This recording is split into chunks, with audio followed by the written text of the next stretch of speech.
Good afternoon, everyone. Oops. Let's get situated. Okay, I don't have anything to start with, so Matt? Well, I don't really have anything that I think that I can ask that you'll have an answer to, but why don't I try anyway? What's your understanding of the situation in Russia right now, and with Wagner, Prigozhin, with the Russian generals? So we've obviously seen the various reports coming out and the statements from the Kremlin. We don't have any independent assessment to offer on the status of Yevgeny Prigozhin or any of the Russian generals. We continue to monitor the situation very closely. Secretary spoke at this at length yesterday, and I don't have anything further to add to what he said. Yeah, well, Alex, we'll come to you early because I know you want. Yeah. I know you have a pressing engagement. I appreciate that. Try to accommodate you. We'll talk about that later as well. Okay. Satellite pictures indicate that Wagner mercenaries found a new home in Belarus. Is there any investigation on your end, or anything you can share about your finding? I don't have any assessment to offer about the location of either Yevgeny Prigozhin or other Wagner officials in Belarus. I will say, as we said previously, that the decision to welcome Wagner into Belarus would be another sign that the Lukashenko regime is siding with the needs and the interests of Vladimir Putin over the needs of his own people. The presence of Wagner has never been a stabilizing operation anywhere that they've gone. Thank you. Do you have any reaction to media reports that Wagner mercenaries will no longer fight in Ukraine because Prigozhin rejected a deal contract with Russian defense minister? I don't have any comment on the veracity of those reports. I would say we've seen Wagner troops commit atrocities in Ukraine. We've seen them attacking civilians and civilian infrastructure. So were that to be true, we would obviously welcome it. But I think, as always with statements that come out of Russia, that come out of Wagner, you have to take them with more than just a grain of salt. We've seen repeated instances of them saying one thing and doing the other. So I think I'll wait to see, before we make any assessment of whether that's accurate or not, I'll wait to see the facts on the ground, how they develop. Let me finish that, because I know. I'm going to borrow a very familiar tactic from Matt Lee by asking, I'm not hopeful to hear anything new about negotiation process, but unless he wants to surprise us, impress us. About what? About the end of the negotiation process as in Armenia. So I would say the secretary himself is going to speak to this in just a little over an hour. We believe that the talks have been constructive. The secretary is meeting this afternoon again, both individually with the foreign ministers from both Armenia and Azerbaijan, and then we'll hold a meeting with the two of them together. And then he'll speak, as I said, publicly at 2:30 or so to talk about how the talks have gone, and I would encourage you to head over there and watch his remarks. Any future plans to invite them back in Horizon sometimes? I wouldn't want to comment on potential meetings before the one that's taking place now has even concluded. So, yeah, go ahead. Just back to Russia, would you agree with the comments of the EU foreign policy, Josep Borrell, this morning that said, basically, the exact quote was, a weaker Putin is a greater danger to the West and to everyone else? So I would just say that instability in a major country like Russia, a major military power like Russia, is always something that would be concerning, is always something that is concerning, and something that we pay attention to. It's something we were watching closely over the weekend, and something that we will continue to monitor very closely. I would add, as an addendum to that, of course, whatever the situation, we will always take whatever actions are necessary to defend the interests of the United States. So does that mean that you agree with the premise that there is instability in this major country called Russia? I'm not going to comment on Borrell's comments. I'll just say that I thought you were asking me if I agreed with his comments. No. You said instability is a major. Instability in a major country like Russia is always concerning. So are you saying that there is instability in Russia? I would say the events over the weekend were certainly not a mark. Not a mark of stability. In terms of what happens going forward, I think it all remains very much to be seen. Danny, go ahead. Thank you. The Wagner Group is doing independent activities in many countries around the world. The Russia government's direct control over the Wagner Group is in full swing. Do you think Putin and Wagner Group's new missions is possible? I think there are a number of things that are possible. I think the ultimate disposition of Wagner Group forces, whether it be in Africa, whether it be in Ukraine, and the leadership of those forces is something that we have not seen the final chapter written yet. Obviously, there continue to be a number of reports out of Russia. We don't know the veracity of all of those reports. I would just say, reiterate what we have said before about Wagner Group, and that wherever it operates, it leaves instability, it leaves death and destruction in its path. It exploits local communities, it extracts wealth from communities, and so we will continue to both, number one, encourage countries not to invite Wagner Group forces into their countries, and number two, we'll take actions to hold them accountable. But I do think it's too early to say what exactly is going to happen to Wagner Group forces anywhere. The second question, the members of the U.S. House Representatives have sent a letter to the Secretary Blinken demanding that the U.S. and China science and technology agreement to scrapped. How he respond on this? I am not aware of that letter. I would want to review it in detail before commenting on it. Let me say on Russia before. I'll come to everyone, but yeah, go ahead. Russia, or at least Belarus, you outlined, thank you, Matt, some of the diplomatic engagement that took part between the U.S. and Russia over the course of the weekend. Can you say whether there's been any engagement with the Belarusian government throughout all of these events? I will say that we, while we do maintain contact with Belarusian authorities, both in Minsk and in Washington, I don't have any updates to share on diplomatic conversations at this time. Can you say generally whether there were contacts this weekend throughout the course of the events? I just don't have updates about any conversations to share with the Belarusian regime. I mean, the governments of both Russia and Belarus have claimed that Russian tactical nuclear weapons have made their way to the territory of Belarus. Has the U.S. at least verified any of those claims? I don't have an assessment to make on that from this podium. Do you know if there's an effort underway to verify any of those claims? I'll just say I don't have an assessment to make about the transfer of nuclear weapons. We've said before, and I'd reiterate today, of course, we would see that as an unnecessary and inappropriate step by Lukashenko. But whether or not it has been completed as he has claimed, I don't have any independent assessment to offer. Wouldn't that appear to be a priority, given also the potential of transferring, Wagner troops who took part in an armed rebellion in Russia? I would say that, as always, you should not interpret my refusal to comment on any matter as a lack of activity by others in the United States government. Stay on Russia. Yeah, go ahead. Following up on the discussion, You guys have obviously expressed concern about the potential movement of tactical nuclear weapons into Belarus, but given that Wagner is now going to have a presence there, do you have increased concerns about that possibility? You mean because Wagner has? Yeah, because they could have a presence there. Is that? I don't necessarily see a connection between the two. Okay. They're both on their own are concerning activities. And then just heading into the NATO summit in Vilnius, can you just give us kind of a read on how you guys are thinking about what's happened over the course of the last 5 days and heading into that summit? Does it impact, conversations regarding support for Ukraine and what that support will look like in any way? I would say two things. Number one, I'm sure the events of the past few days will, of course, be a topic of conversation. How could they not be?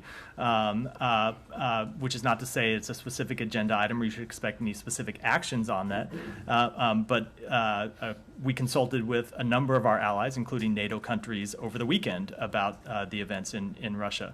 But I will say it does not really change our support for Ukraine. One of the things the president made clear over the weekend, one of the things you heard Secretary Blinken say when he spoke on Sunday, was that as we were consulting with our allies and partners on Saturday, and it continued on Sunday and through the course of this week, one of the messages we were reiterating and that we were hearing reiterated back to us is the steadfast support that we maintain for Ukraine. So as the Secretary has said publicly, we do expect at the NATO summit to see a significant package of support, both political and practical, for Ukraine. I'm not going to get ahead of what is announced at that summit. Those are leader-level conversations that are still taking place, and of course will have to take place at the summit. But I think one of the messages you will see is unity from NATO, as you've seen since the outset of this conflict 16 months ago. And just one last question on Vilnius. Do you expect that NATO is going to coalesce behind the next Secretary General before or at the summit? I don't have any updates on timing for that question. It is that is a matter that has been an ongoing subject of discussion among the allies. It, of course, requires a unanimous vote, and we continue to talk through that with our allies about what that will look like. Russia? Yes, sir. Yeah. Go ahead, Goyal. Thank you, sir. Are you issuing any new warning, travel warning to Russia, whatever happened over the weekend and what's going on in the country, really? Any warning to who? To any travel warning to Russia? No, I mean, I would say that we have made clear that with respect to American citizens not to travel to Russia, and we've made clear with respect to any American citizens who are in Russia that they should leave immediately. But I don't have any other specific warnings to comment on. Question on China? Yeah. Just a quick one. Do you think China is spying on the United States? Because there are now new reports that as far as balloon is concerned, that China have been stealing the U.S. secrets and all that.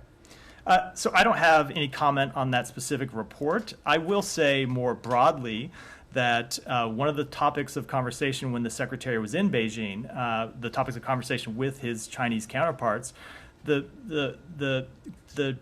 PRC officials continue to object quite strongly to the export controls that we have imposed to prevent the transfer of sensitive U.S. technology to China. And the Secretary made very clear, and he's spoken to this publicly, that we will continue to ensure that sensitive U.S. technology that could be used against us is something that we will restrict. We have taken steps to ensure that in the past. We will continue to take steps in the future. I'm sure that the PRC officials will continue to object to it, but as the Secretary made quite clear, we're not going to allow you to take U.S. technology and use it against us, and if you were in our shoes, you would do the same thing. Several people have been arrested as far as giving secret to China here in the U.S., including many Chinese or people who are connected, espionage or giving the technology to China. Any comments on those people that have been arrested here in the U.S.? No, I am going to follow my general dictate about not commenting on law enforcement matters. Thanks, sir. Follow up on that. Yeah, go ahead. There's reporting that defense and the intel community's preliminary findings on this balloon that was shot down had American equipment, collected photos and videos, but didn't transmit. I know you can't comment on intelligence, certainly not from the podium, but Chinese officials are not from anywhere. Right.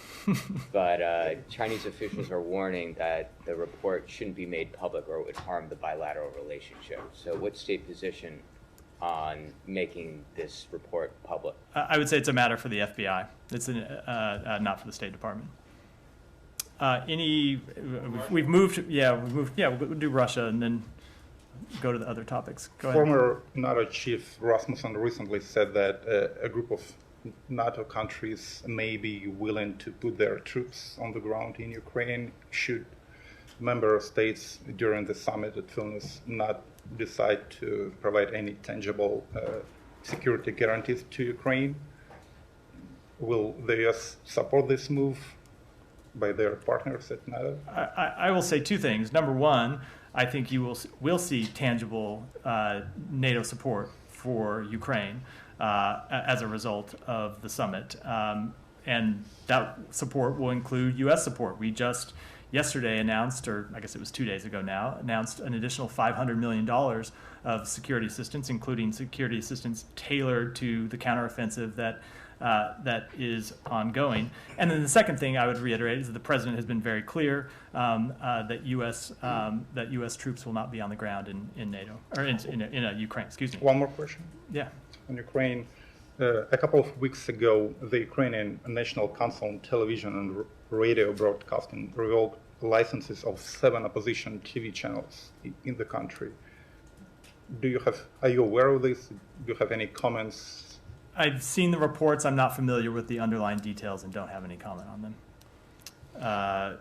Russia, we've done Russia and China in those. I've done Russia, but it's totally unrelated to Ukraine, so pick it up at the end. Okay.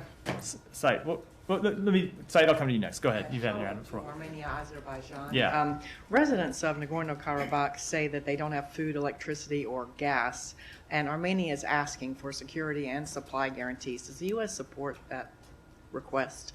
I'm not going to comment on that specific request. I'm going to say that there are a number of issues that have been up for discussion at the talks that are ongoing. The Secretary will speak to those this afternoon, and I don't want to say anything else to get ahead of that. All right, Said. Don't give me that smile like I was never going to come to you. What was that? I know. That was a, I know you will come back. I'm not going anywhere. So. Okay. Yeah, that I'm also aware of. Okay. Great.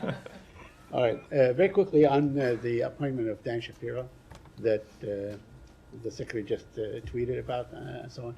Now he says he will be operating out of the NEA office in this building and here? In NEA, yes. Okay, so just clarify it for us. He's a special representative of the president, or? He's a special advisor inside NEA to work on regional integration issues. So he will work to strengthen and deepen the Abraham Accords as well as other normalization initiatives. Okay, all right, so. In NEA, he's a senior advisor inside NEA. Okay. All right, a couple of other questions on the Palestinian and Israeli issue. Before you move on from that, so why not make him a special envoy? Why not, put him up in front of the Senate for confirmation? We think he can do all of the work he needs to do as a senior advisor. Yeah.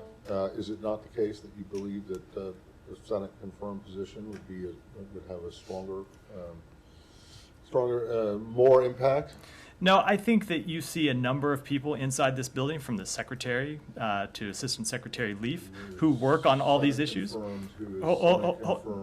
My point was there are a number of Senate-confirmed officials already working on this. The Secretary just had a trip to Saudi Arabia where we talked about normalization, raised it with Saudi officials, and we don't think that we think he can perform all the duties he needs to perform to advance the agenda as a senior advisor. And you would also prefer not to have a spectacle in front of the Foreign Relations Committee with him testifying at a confirmation hearing? I just don't think it's necessary.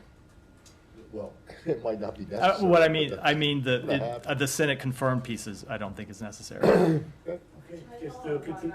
Yeah, with Saeed's indulgence, you jumped the line. Thank you. Is his appointment recognition at all that things are not moving forward on regional integration, and what do you see as the reason for that? No, not at all. It's a recognition that adding another senior advisor to the department to work on this portfolio particularly would be a value add. The Secretary has been involved in this personally. He obviously attended the first Negev Forum meeting. We were just in Saudi Arabia several weeks ago, and then he had a follow-up conversation with Prime Minister Netanyahu about further integration. It is a priority. We recognize the difficult issues that are in play in making this happen with a number of countries. But if we were giving up on this, if it wasn't a priority for us, if it wasn't something that we thought was possible, we wouldn't be adding new staff to work on it. I have some more questions on Israel, but I'll let. All right, who else wanted a question? Just kidding, Said. Go ahead. No problem. It's okay. By the way, on normalization, our colleague Andrea did an interview with the Saudi ambassador, Princess bint Bandar, Rima bint Bandar, and she told her that they're not going to normalize unless there is a Palestinian-Israeli peace of some sort. but that's a side. I think you saw the Secretary spoke to this more broadly yesterday. Right, okay. All right. Now, I wanted to ask you about the meeting that took place between Palestinians and Israelis to calm the situation down. And my question was there any American involved in these meetings? Was General Tenzil, for instance, So the security coordinator involved in these? So these were calls directly between Israelis and Palestinians. We believe direct contacts between the parties such as this are helpful to de-escalate tensions and strengthen communication. As you know, we have private conversations with both the Palestinian Authority and with the Israeli government, but I don't have any specific conversations to read out. A couple more on a Palestinian family that is, getting ready to be evicted from East Jerusalem, sub-11 family. I wonder if you're aware of this issue and if you have any comment on that, because remember when this happened in Sheikh Jarrah a couple of years ago, all hell broke loose. So, let me just say that we have been clear that it is critical for Israel and the Palestinian Authority to refrain from unilateral steps that exacerbate tensions and undercut efforts to advance a negotiated two-state solution, and that certainly includes the demolitions and evictions of families from homes in East Jerusalem in which they've lived for generations. so you urge the Israelis not to evict the sub-11 family on July 13? I will just say that we have certainly urged them not to take those types of steps. And lastly, the Israeli Prime Minister said that judicial overhaul is moving ahead without override clause. Would that be satisfactory to this administration that has taken a very strong stand against the judicial law? So I don't want to speak to that specific proposal. I will just say the president has been very clear on this, that both the U.S. and Israeli democracy are built on strong institutions, checks and balances, and an independent judiciary. He has said consistently, both privately and publicly, that fundamental reforms like this require a broad basis of support to be durable and sustained. And he has been clear that he hopes Prime Minister Netanyahu will work to find a genuine compromise. Yeah, go ahead. Yeah, I'll come to you next, Michelle. Thank you. An Israeli drone last week killed 3 militant gunmen in the West Bank. Surveillance drones are commonplace, but the strike by an Elbit Hermes drone was the first by the Israeli military since 2006, according to the IDF. Is that something that gives the U.S. particular worry about escalation? And have you communicated any concerns on the use of UAVs to Israel? I don't have any diplomatic conversations to read out. I will say that in general, we have urged parties not to take steps that would escalate the situation, but Israel does have the right to defend itself. Do you consider the use of drones escalating? I don't have any comment on the specific use of drones. Go ahead, Michelle. Yeah, do you have any updates on the attack on U.S. Consulate in Jeddah yesterday? Who was behind it and what's behind it? We put out a statement yesterday, I can share for those in the room. There was a shooting incident yesterday outside our consulate in Jeddah. There were 2 fatalities, including a member of the consulate's local guard force, as well as the assailant, who was killed by Saudi security forces. We remain in contact with the Saudi authorities as they investigate it. In the aftermath of the event, the consulate was locked down, and we have the accountability of all official U.S. citizen and locally employed staff has been achieved. We, of course, offer our sincere condolences to the family and loved ones of the deceased local guard member. And I will say, with respect to the incident, motives or anything else, it's a matter that continues to be under investigation. The Diplomatic Security Service is coordinating with Saudi law enforcement, and I don't have any updates to offer. And did you know who was the attacker? It is an ongoing investigation, and so I'm not going to provide updates from the podium about that. And will the consulate open by next week after the... I would say I don't have any updates about the status of the consulate. I don't want to speak about an ongoing security matter. But when we have updates about that, we'll of course get them to you. I have missed you. I'll come to you. I've missed you a couple times, so go ahead. Nadia from Israel. We heard Prime Minister Netanyahu's remarks today about the judicial overhaul. Is going through with it with a few changes, but without a broad consensus. Like you said, President Biden did say that this is the one part that he really cares about. How do you comment on that? There is no broad agreement about it. I don't have any comment. I'm not going to comment on the specific proposal other than the comments I made just a moment ago, which is to reiterate what the president has said. Okay, and Secretary Blinken said yesterday that with everything that's going on in the backyard of Israel, it will be hard and maybe impossible to achieve normalization with Saudi Arabia.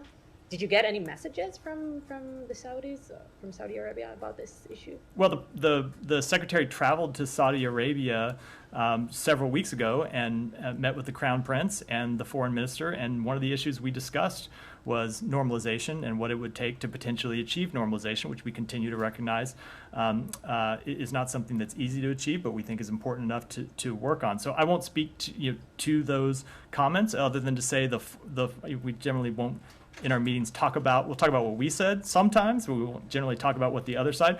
But the foreign minister himself in Riyadh in a press conference standing next to Secretary Blinken made clear that he believed some progress on a two-state solution, some progress on the rights of Palestinians would be an important step for them. And so as the secretary said yesterday, he has made that clear to Israeli officials. He talked with the foreign minister of Israel just in the last couple of days and made clear that steps that take the two parties away from a durable two-state solution, that take the two parties away from peace, will of course have an impact on our shared goal of achieving further normalization. Thank you. Can I come to you in a minute just because I've tried to get to someone who hasn't. Yeah, over the incident of burning Quran in Sweden. The angry protesters from Iraq, they stormed the Swedish embassy in Baghdad. What's your comment on this incident, and also have you took any security measurements in your embassy in Baghdad, because they are preparing to do a large demonstration tomorrow and the day after tomorrow? So I will say that the Swedish embassy is located outside the international zone where the U.S. embassy is located. And so as a matter of policy, we don't comment on internal security measures at department facilities, but I can say that post operations have not been impacted. And the United States urges calm and calls on the government of Iraq to protect all diplomatic families.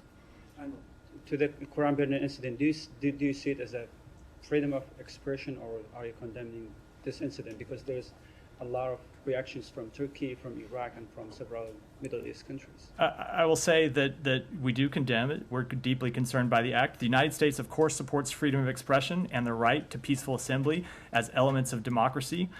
We also support the right to freedom of religion or belief for everyone.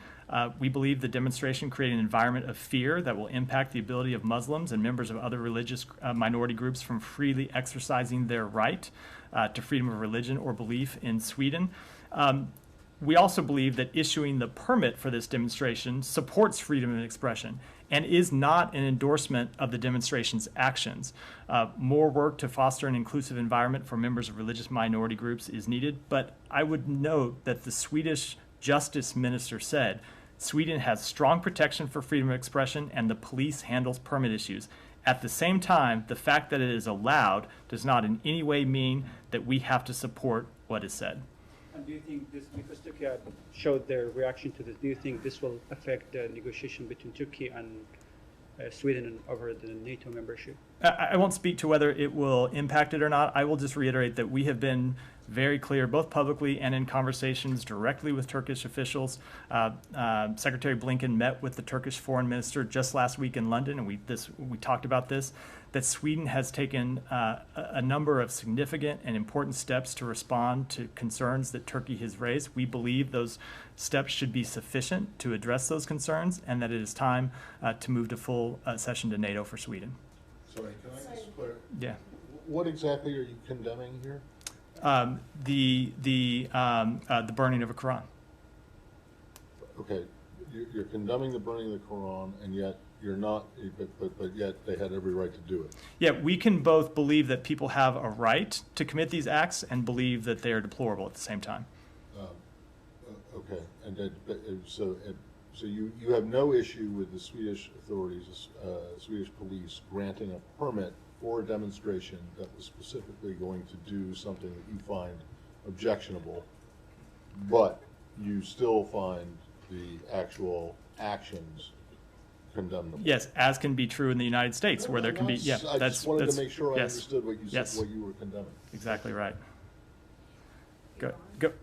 Let me go to you first, and then we'll come. All right, thanks, Matt. The EU is reportedly considering maintaining the ballistic missiles sanctions on Iran once it expires in October. The UN sanctions, Resolution 2231. Is that a matter of concern? Would it possibly torpedo the reported talks between Tehran and Washington?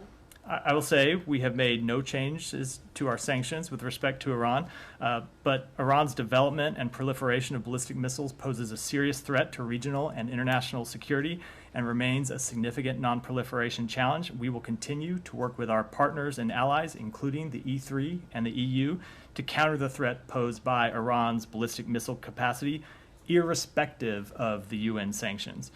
We will continue to use all our tools, including sanctions, export controls, and other tools, to counter the further advancement of Iran's ballistic program and its ability to proliferate missiles and related technology to others. And I will add that we will continue to raise our concerns, including at the UN and in other public forums, about Iran's ballistic missile activities and the need for concerted action to counter them. So it sounds like the U.S. approves if the U.S. decides to go ahead with this decision to maintain this set of sanctions by the bloc itself. I will say that we will continue to work closely with our allies and partners in Europe on countering Iran's ballistic missile program, but we have made no changes, certainly, to our sanctions. Now, Kylie, come to you. Iran. I'm just wondering, there has been a flurry of diplomatic activity with the Iranians and Western nations in the last few weeks. And so I wonder if you guys have any status update on efforts to put controls on Iran's nuclear weapons program, and who from the U.S. is the lead on those efforts right now? I do not have any update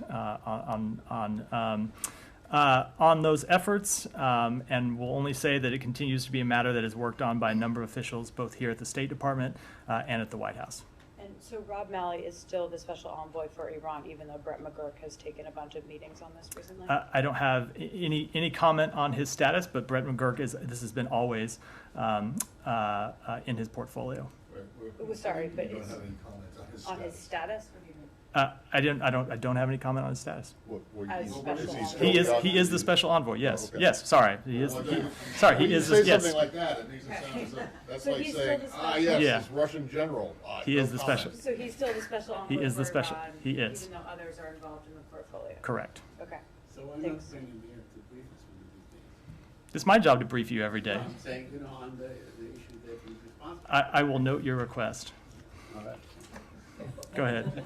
On Yemen, do you have any update on the former employees of the U.S. Embassy in Yemen who had been detained by the Houthis? Have any or all of them been released? I don't have any update. I've seen the reports. We're aware of them, that some of the detained U.S. employees have been allowed to return home to their families.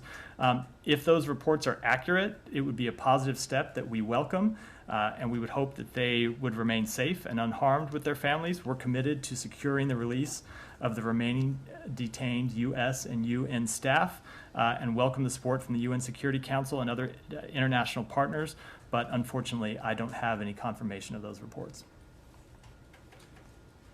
Yeah. Mossad today revealed details of an operation that foiled a terrorist cell in Cyprus linked to Islamic Republic of Iran that intended to attack businessmen, Israeli businessmen in Cyprus. The information clearly links IRGC to a terrorist group. Any comment on that, on the terror action of Iran on EU soil? And also, do you have any recommendation for your EU allies that label IRGC as a terrorist group, as you did before? So I would just say, obviously, we have noted on a number of occasions Iran's destabilizing actions in the region and around the world. We continue to condemn those. We continue to counter them, but I don't have any comment with respect to this specific report that you're referring to. Okay, and when you were answering, Kylie, do you confirm that Rob Malley is the special envoy for Iran? He is. I've got one more. Yeah, go ahead. We'll do this one, then come to Matt, and then we'll wrap up. I have 2 questions on UN report on child soldiers, if I may. Okay. The United Nations published its report on children and armed conflict, which is a 48-page report. And the report says in the year 2022, thousands of children have been recruited by terrorist organizations. First of all, what is the State Department's comment on this report, which unveils verified information about recruitment of child soldiers, which is defined as a war crime by ICC? Well, obviously, we would condemn the recruitment or deployment of child soldiers in any context. My second question is, the UN report also say that the SDF YPG recruited 1,696 children in armed conflict. YPG and PKK also killed and abducted children, according to this report. You know, the PKK is a terrorist organization, not only in the eyes of Turkey, but also in the eyes of United States, NATO, UK, and many other countries.